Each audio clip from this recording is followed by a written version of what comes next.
In today's tutorial, I'm going to show you how to prevent Bluetooth devices from being downloaded over metered internet connections on your Windows 10 laptop, tablet, or desktop computer. So this should hopefully be a pretty straightforward process, guys. And without further ado, let's go ahead and jump right into it. So all you have to do is open up the search menu, type in settings. Best result should come back with settings. Go ahead and open that up. And then you want to select the devices tile.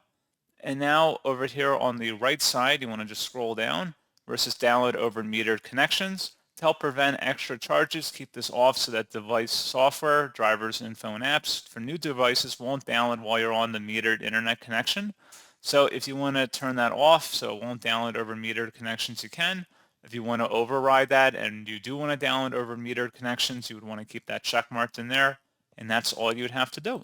So pretty straightforward process, guys, and as always, thank you for watching. I do hope that was able to help you out, and I do look forward to catching you all in the next tutorial. Goodbye.